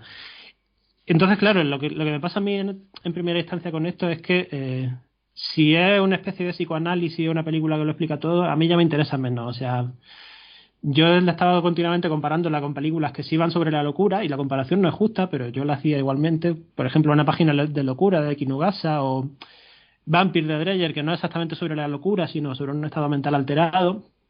E incluso con el Carnaval de las Almas, ¿no? Porque a mí lo que me interesa del Carnaval de las Almas es cómo también las dos películas rompen la realidad, ¿no? O sea, cambian de niveles de realidad y los cambian incluso con los mismos recursos. O sea, por ejemplo, en el Carnaval de las Almas se recurre mucho se nos introduce un corte y de pronto aparece el hombre con la cara blanca, ¿no? Son como golpes de efecto. Lo que pasa es que en el Carnaval del Alma esos golpes de efecto están muy bien conducidos por todo ese trabajo que yo mencionaba con la hiperrealidad, con la noción de que con una ambientación continua en la que la protagonista está ahí pero no está ahí. Y sin embargo mi problema con Demencia es que estos golpes de efecto solo son golpes de efecto, es decir, no tiene una atmósfera lo bastante trabajada como para que yo lo encaje con un poco más de organicidad. O sea, por ejemplo, un plano que a mí me parece muy burdo, que es cuando la mujer acaba de tirar a este tipo por la ventana y la película corta de un plano del mayordomo que está junto a la mujer a un plano del tipo. Ese tipo de cosas me parecen muy efectistas y claro, es una película que tiene planos muy memorables y planos muy, muy imitables, eso no se lo niego. Lo que pasa es que sin ese trabajo de coherencia un poco, me parece más un ejercicio de estilo que otra cosa, que es mi principal problema con ella. Aunque ya te digo que algo ha ganado, quitándole la voz en off, inevitablemente, y eso yo creo que es más una película que siembra imágenes futuras que construye imágenes con una experiencia propia, ¿no? Por así decirlo. O sea, por ejemplo, ese plano final de la mano en el cajón, poderosísimo, no tanto dentro del conjunto, pero es un plano que antes hablaba de Lynch respecto al Carnaval de las Almas, pues el detalle de la oreja en terciopelo azul también debe mucho a esto, por ejemplo. Son planos que tienen más un germen, ¿no? De un tipo de película que puede salir de aquí, pero que aquí no está del todo bien construida, y ese es mi tema. Ahora sí te dejo hablar, Lourdes, perdona. O sea, estoy de acuerdo en lo que dices del ambiente. Hay momentos que nos sacan. Sin embargo, yo creo que, o sea, como dices, hay momentos muy memorables. Yo me quedo con el momento del tipo comiendo pollo, o sea, que es asqueroso, o sea, la cara grasienta en primer plano, cómo lo va despiezando y al mismo tiempo las reacciones de ella, que obviamente ahí se está sugiriendo algo o sea, se está sugiriendo de una forma bastante elegante una cosa horrible. Se sugiere también luego cuando sirve la soda en el vaso y se rebasa, o sea, es decir, son figuras quizá demasiado sutiles, o no es que sean sutiles, sino como que igual no están del todo bien engarzadas, como para que adquieran toda la fuerza que tendrían, porque sutil no es la palabra. Son bastante potentes, pero creo que les falta estar un poco mejor engarzadas. Un poquito de coherencia interna ahí, sí que es verdad. No queda tan claro ese mensaje sexual, quizá. Sí, a pesar de que está ahí, vamos, o sea, es algo que puedes ver y que además a poco que te pones, si en vez de verla, es que ese es el problema de la película, si en vez de verla la explicas con detalle, o sea, como detallando la película, es todavía mejor. Entonces, ese es el problema. Yo creo que no queda del todo bien engarzado visualmente. Quizá, tal y como se lo contó su secretaria, tenía como más de esto y quizá no lo consiguió llevar del todo a lo visual sin que perdiera coherencia. Luego otra cosa que me parece que no queda del todo bien resaltada o que por lo menos se puede perder es el tema del sitio. O sea, ¿dónde está grabando la película? Porque, o sea, filmando la película, porque pone que es en Los Ángeles, en Hollywood, ¿no? Pero realmente la está grabando, y esto viene filmando, perdón, en la descripción en la sinopsis, bueno, de la película, destacan el tema de que está filmada en el Skid Row, en Los Ángeles, El Skid Row es esta calle que además hace unos pocos días salió en YouTube, se hizo un poco famosilla, una chica que pasaba por el Skid Row actual, mostrando como todos los junkies ahí medio doblados por la mitad. O sea, es un sitio, el Skid Row, que desde los años 30 ha ido cada vez de mal en peor, un sitio lleno de homeless, de prostitución, es como la zona roja, pero además como rodeado como de una suerte de abandono hacia esa gente. Es que son sitios donde ni la policía entra, o sea, porque es un sitio desangelado, horroroso, pero al mismo tiempo hay gente que vive ahí, y de ahí me parece que una de las cosas que llaman mucho la atención, a mí me llamaron en la segunda proyección cuando ya tenía como todo esto en mente y el final, y ya me había hecho con la idea de la historia, y ya no estaba como a ver qué va a pasar, cuándo va a empezar lo onírico, no, porque estaba como nerviosa todo el rato a ver cuándo va a pasar. Me esperaba algo más igual me esperaba algo más experimental, igual algo más tipo Mayadera, en que las cosas se transformaran, yo qué sé. Pero cuando sale de su apartamento, antes de que se encuentre con el caso de violencia, se encuentra con un niñito o niñita, no me acuerdo, comiendo ahí en la escalera. Y, o sea, en el fondo yo creo que esta película, y también un poco el Carnaval de las Almas, o un poco no, o sea, bastante, si lo quieres leer desde este punto de vista, como como una especie de retrato sociológico del horror al que se ven expuestas muchas mujeres, me parece muy potente. O sea, y además como desde muy chiquititos, ¿sabes? O sea, en ese sentido me parece un verdadero horror. O sea, no una película de terror, es un verdadero horror. Y bueno, y luego el tema que digamos que un poco un poco como trae un poco de justicia poética a todo esto, porque es todo horroroso, es en el medallón. Precisamente el medallón tiene la figura de San Jorge. Está matando al dragón, ¿no? Si no me equivoco. ¿Está sobre un caballo o no? Porque si no es... Sí, creo que está a caballo. Sí, ¿no? Entonces San Jorge. Consultamos las imágenes rápidamente. Creo que sí es San Jorge, está montado ahí sobre un caballo cargándose a un dragón, y el dragón obviamente simboliza al demonio, y en este caso de la película creo que sería como el mal, ¿no? Es como ella le cortó la mano al malo, o sea, no sé, pero al mismo tiempo es lo que les digo, o sea, me gustó y creo que se puede apreciar, pero creo que ahí hay algo que le faltó engarzar un poco mejor al director. También es verdad que era su primera y única película, o sea que bueno, no sé. Y yo creo que con el dinero, o todavía menos, que el que tendría Herbie para hacer su película, tampoco lo olvidemos, que estamos hablando de película que muchas veces no era ya lo que querías, sino lo que podías, ¿no? De todas formas, volviendo me ha gustado mucho el ejemplo que has puesto, Lourdes, me ha encantado el ejemplo que has puesto de la escena del hombre rico, que es Bruno Besota, este señor que comentábamos antes, comiendo, que es verdad, ¿cuántas veces hemos visto en películas? De hecho, el otro día, no sé, de alguna manera me estaba viendo en la cabeza, digo, como veo otra película de señor obeso comiendo en primeros planos, digo, o sea, la apago inmediatamente, porque me estaba viendo, digo, no puedo más ya con esta. Y en cambio, ves esta y nunca lo he visto tan repugnante, o sea, realmente es asqueroso, como ahí Besota está muy bien, ¿no? Consigue ser realmente muy desagradable, pero esos planos, todo eso es muy potente, eso es una imagen, eso yo creo que es que todo funciona ahí en la película. ¿Por qué no enganza bien el sentido que tú dices, que no termina de estar de estar muy claro? De hecho, aunque sí me estaba viendo una cosa sexual, créeme, Lourdes, que hasta que no has comentado y has especificado lo de cuando ella, ¿qué significa? Que ella le dé a la soda y salga a la soda y derrame el vaso, digo, joder. Yo soy mucho más inocente que vosotros, yo soy más niñato. Bueno, no, pero que está ahí, me encanta, por eso me encanta también hablar con vosotros. Yo, quizá porque en mi parte, quizá la veo demasiado como películas de género, y realmente de mente se sale mucho. Evidentemente, la cuestión sexual está tan brutalmente puesta durante toda la película, que todo en la película es eso, ¿no? Porque justo después, evidentemente, ¿cómo no se me ocurre pensar eso cuando después de hacer eso, vemos el plano de ella que se relaja sentada en la silla, se relaja sobre el mostrador y él se enciende el puraco, ¿no? O sea, más claro no te lo puede decir, pero ¿no? Además, en un plano muy interesante, porque yo creo que hay trucaje, porque vemos el plano de perfil del actor en primer plano, y a ella la vemos en plano completo. Ahí yo creo que hace un efecto, porque esa profundidad de campo, yo creo que una cámara normal en 55 no la alcanzaba, ¿no? Entonces, yendo a lo que comentabas, Lourdes, esta secuencia que tú comentas me parece genial, porque muestra muchas cosas. Primero, cuando llegan a la casa, que supones que él directamente va a poseerla, no, él se pone a tocar el piano. ¿no? Es como, y parece como que no le hace caso, ella se acerca, es como que es también un forma que yo creo que lo que está pasando es cómo él la trata. O sea, no es directamente lo que estamos viendo, no es lo que sucede, sino metafóricamente lo que está pasando. Para él es secundaria, ¿no? Aunque después se va a cebar. Sí. Y quizás esta especie de falta de continuidad o falta de dar el golpe definitivo para que quede claro todo el mensaje y sea más contundente aún, en parte quizás sea por esta, a ver, quizás la falta de medio, pero también porque él mira mucho al cine antiguo. Y cuando hablo de cine antiguo no hablo al cine de la época, o que mire incluso al cine expresionista. Es más primitivo. Viendo Dementia tengo la sensación de que en muchos momentos realmente no es que esté rodada muda, es que parece una película muda. Y en las películas mudas la continuidad es así.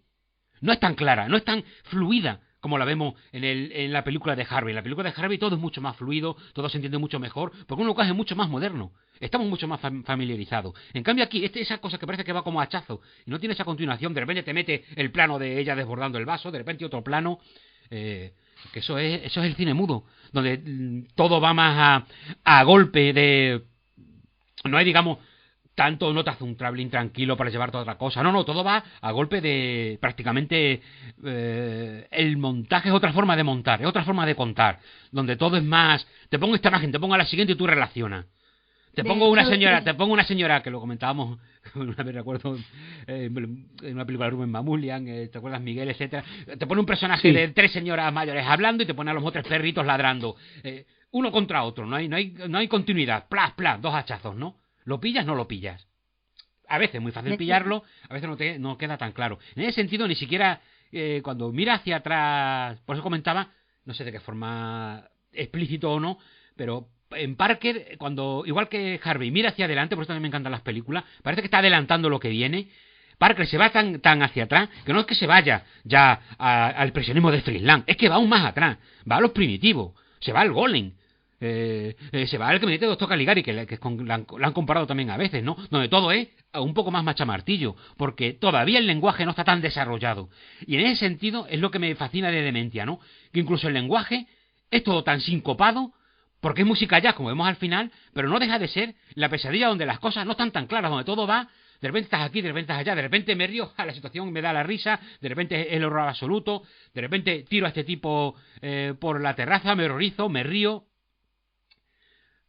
En parte, sí, que puede ser falta de ese punto de ser fino en el rodaje, pero también creo que viene por lo que él está contando a su manera, una película con mucha rabia, y a veces la rabia te lleva a no ser sutil. Yo creo que la película en muy pocos momentos es sutil. De eso te lo va lanzando toda a la cara y a veces incluso descuidadamente, como tú bien dices, o como bien decís los dos, ¿no? A veces incluso con descuido, que yo creo que eso es lo que puede haber hecho que nos guste, pero a mí realmente me recuerda mucho al cine, a cine primitivo, y por eso, viéndolas las dos juntas, veo un contraste tan fuerte, tan... No sé, me voy a poner ya, atención a lo que voy a decir. Veo la historia del cine en estas dos películas. Sujétame el cubata. Os dejo, que llevo ya un buen rato aquí. Buenísimo. Bueno, eso es un poco el montaje de atracciones del que hablabais, Einstein, y demás, ¿no? En el fondo. Que a mí también me gusta cuando lo hacen las películas, pero claro, aquí mi problema con esta es lo mismo, la organicidad. O sea, ahora que lo mencionas, sí que es cierto que tiene puntadas de eso, pero tendré que estudiarla más para decir exactamente por qué no me funciona, pero viéndola 2 veces no me termina de funcionar. Pero de todas formas, Miguel, que aunque yo las, digamos, vea estas cosas, ni intento justificar de esta manera, eso no significa que tenga que estar bien hecho. Es que a mí los defectos que veo en la peli no me molestan, o no me importan. Porque, a ver, la película tiene defectos clarísimos, o sea, no es que... No, a mí me gusta muchísimo, pero no se me ocurre decir obra maestra, o vaya peliculón, o todo bien. Que va, a mí me encanta porque incluso tiene defectos tan patentes, pero todo está como llevado por la rabia. Yo por eso, quizá, el único que sí que difiero de lo que habéis dicho, Miguel, cuando has dicho que es un ejercicio de estilo. Yo creo que Parker ni siquiera se plantea eso. Yo cuando se plantea un ejercicio de estilo es cuando alguien va a hacer algo muy relamido, muy pensado. Yo creo que hay planos que de hecho lo dice Besota. Y en un momento que se estaba improvisando. O sea, se estaba rodando improvisando, y cuando se improvisa, ¿qué sucede? Que la continuidad va a estar sobre todo una continuidad ya a este... nivel tan preciso va a estar rota por narices, es imposible que eso cuadre, ¿no? Y encima en las condiciones en que se estaba rodando, ¿no? Sí, Es el pero único que... precisamente la continuidad se puede romper, pero claro, si tú planteas el rodaje de algunos planos como ejercicio de estilo, en los que yo creo que sí que se nota con esos juegos con las sombras o esos juegos con los términos de profundidad, por ejemplo, ese plano en el que ella avanza en la entrada de la fiesta y se ve como todo el cuadro rodeado de saxofones y de trompetas y ella avanza hacia así, o sea, son... Me refiero a que es ejercicio de estilo porque algunas imágenes están concebidas así y precisamente si la continuidad no termina de trabajarla bien, lo que se te queda es más bien en plano un poco separado o decajado entre sí, cae más en el ejercicio de estilo, sea de forma más o menos consciente, aunque haya algo de improvisación. Ahora paso a Lourdes que intervenga ya también, pero te iba a decir que a mí también me pasó lo del tema del plano del señor Gordo en primer plano comiendo de forma asquerosa. Justo yo iba a comentarlo también, ¿no? Se ha convertido en un tópico de festivales últimamente. Lo he visto en muchas películas de festivales, la última en Benedetta de Verhoeven, también en una película española del año pasado, horrorosa por cierto, que se llama Aquelarre, que cuando te quieren mostrar que un personaje es muy malo y muy despreciable, y en ambos casos además los personajes son inquisidores, por cierto, Y tienen que estar gordos, te ¿no? ponen un primer plano del tío comiendo de forma asquerosa. Incluso se usa en El Señor de los Anillos. A ver si te acuerdas de... Sí, totalmente, en qué momento. totalmente. Es una escena que me molesta bastante en El Señor de los Anillos, que a mí me gusta mucho Es muy la burda, película. Yo la volví a ver hace poco. Es muy... No, a mí me parece horrible. Me parece horrible. Además, especialmente cutre. Y en cambio aquí me parece asquerosísima y funciona súper bien. O sea, donde todos están, estamos hartos de ello, llega Parker y el tío atina, ¿no? Pero quizá porque aquí también es, o sea, como tú comentabas, el tema del montaje está pensado, eso, o sea, como la juxtaposición de planos, como dar figuras, ¿no? O sea, la típica figura de Eisenstein del burgués es que es lo mismo, o sea, Sí. es el mismo burgués gordo comiendo de forma desagradable, o sea, y bebiendo y consumiendo de forma desagradable, o sea, viene como muy de ahí. Yo creo que el problema no es tanto que le falte estilo o que haya querido hacer ejercicios de estilo en algún momento, sino que yo creo que dependió demasiado, o sea, dejó demasiado para la mente del espectador el tema de engarzar como todas sus cuentas. O sea, es como si te dan un collar y te dan una caja llena de cuentas y luego un hilo. Y es como, toma, el hilo es la música, porque bueno, la música me pareció, eso sí, vamos, no me la puedo sacar de la cabeza. Yo creo que esa va a ser el soundtrack de mis próximos días.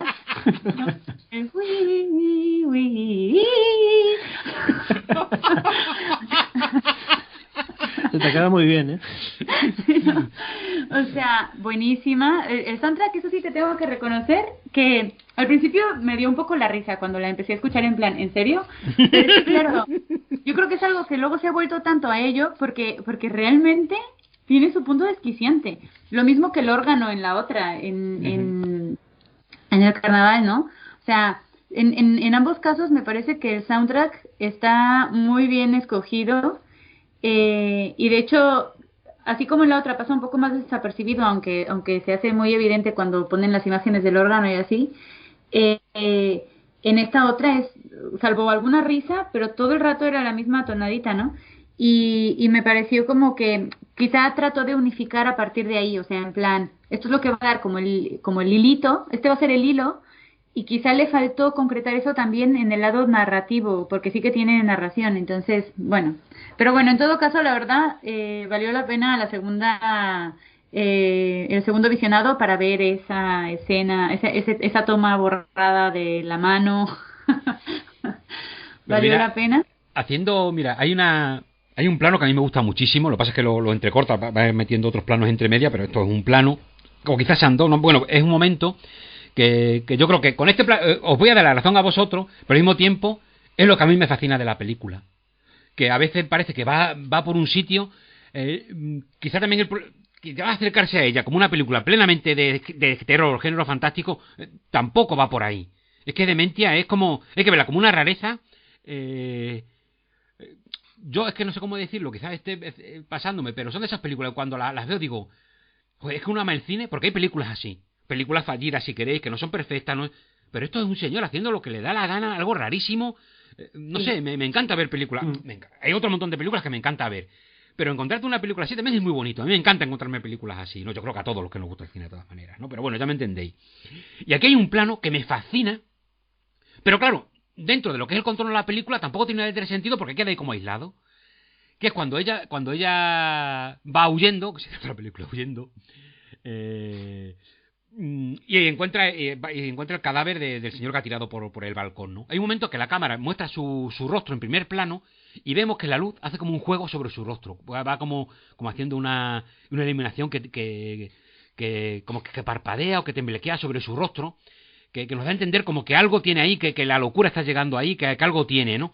No lo vuelve a hacer, solamente lo utiliza ahí. Pero me gusta muchísimo porque está como indicando cosas con la pura imagen, porque no te está contando nada, y automáticamente después de eso cuando ya se acercará al cadáver. Este plano que a lo mejor ni siquiera os habéis fijado, porque no porque sea no es porque haya que fijarse, porque tampoco es ningún plano especial, es el típico plano que yo me fijo en ese, tú a lo mejor te fijas en has dado en el clavo totalmente con con la soda derramando el vaso. O sea, hay algo que siempre te llama la atención, y a mí me llama la atención porque es el único plano que veo puramente de cine fantástico en la película. Entonces, claro, luego tiene una atmósfera de horror, terror, etcétera, pero el único plano de cine fantástico es esa luz que temblequea en su rostro, una luz que no se sabe de dónde viene, que no tiene explicación, pero que en el fondo lo que está haciendo es que la mirada de esa chica no está bien, no está normal. Realmente está loca, está viendo algo horrible, y lo refleja no solamente por su mirada, sino por esa luz irreal que parece un reflejo de agua sobre su cara, ¿no? Que eso los llevaría al mar del principio y al mar del final. Pero claro, como bien decía, que os doy la razón, a mí me encanta, pero no hila. No termina de hilar. Yo cuando vi ese reflejo en la cara digo, madre mía, esto es el mar, esto es el agua. Pero no, se queda ahí como algo muerto que te puede llamar la atención, pero se puede perfectamente perder. Entonces, ¿qué tiene de malo? Que se puede perder. ¿Qué tiene de bueno? Que lo puedes encontrar. Pues suerte, la verdad es que me gusta más la película después de escucharte. No, bueno, pero eso pasa siempre que comentas con gente las películas. Y sobre todo intentas debatir. Sobre todo con Forte pasa siempre. No, ¿Sí, verdad? no. Sí. A mí me pasa también con vosotros. Yo, por ejemplo, he entrado demente por encima del Carnaval de las Almas y ahora mismo las pongo en Patty. Bueno. No, pero eso te va a pasar siempre. Sobre todo, creo que es algo que se está perdiendo un poco, ¿no? La gente no hace más que pelearse por las películas cuando yo creo que hay que debatir sobre ellas. Yo creo que si tú debates y uno dice algo que no te gusta, pero tú en vez de debatir de las películas, hablar de ellas, al final, a ver, no sé que es una película que te parezca muy horrible, pero de verdad, que si debates con alguien y vas a... No te tienen por qué parecer tan horrible, o entiendes por qué, sobre todo entender por qué al otro le ha gustado, aunque tú sigas en tus 13, ¿no? Pero entiendes por qué gusta a otro una película que no es el caso, que ninguna nos ha parecido horrible, pero no sé, que es algo que quizá noto... Bueno, también es culpa de las redes, ¿no? Que si te fías de las redes para juzgar las cosas, vamos mal, ¿no? Pero no sé si me entendí un poco lo que quiero decir. Sí, que a veces parece que más que un podcast o cosas así se montan combates de boxeo un poco. Que no sería interesante en algunos casos. Pero no es lo que buscamos. De todas formas, yo tengo que matizar sobre lo que he dicho, que hombre, he sido crítico con la película, me parece una película incoherente, sobre todo, es lo que decía, con un poco imperfecta desde luego, pero aún así es una película que sin terminar de gustarme recomiendo ver absolutamente, porque vale la pena. Y ya digo, o sea, imágenes rescatables tiene bastante. A mí, por ejemplo, también me gusta muchísimo, aunque ya me recuerda el recurso más de dibujo animado que otra cosa, pero me ha gustado el plano en el que el tipo es arrojado por la ventana y se ve cómo vuelan los billetes a su alrededor, ¿no? Sí.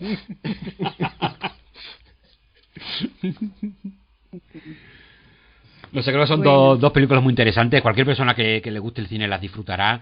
Yo creo que también que está muy bien que no vengamos aquí solamente a babear sobre las películas, sino que porque mucha gente que las ve, a lo mejor animados, si no las conoce, animados por lo que hemos hablado aquí, se anima a verlas, aunque imagino que las habrá visto antes de que las hayamos destrozado o las hayamos hecho todos los spoilers del mundo.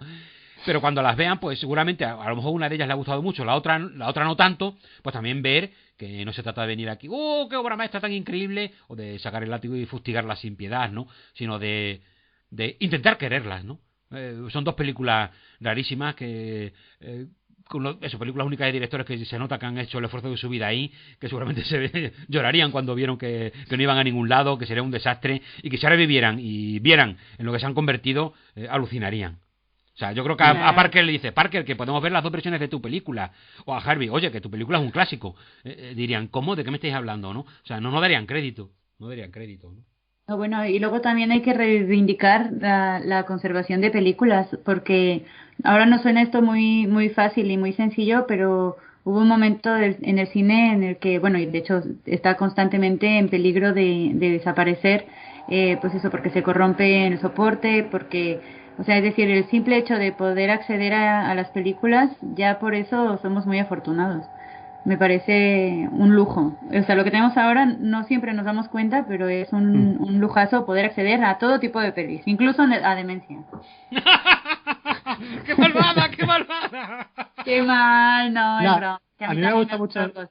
a mí me gusta mucho lo que ha dicho Fuerte de que son películas que hay que querer, porque efectivamente Demencia con todas sus cosas es una película querible.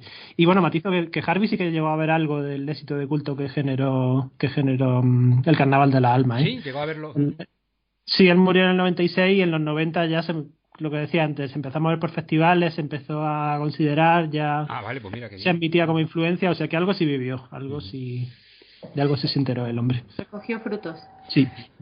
Oye, pues nada, ya para cerrar, pues decir que vamos a continuar, ¿no? Con las entregas de Halloween. Me consta que hay varias propuestas, varias parejas de películas, pero como todavía no está por determinar.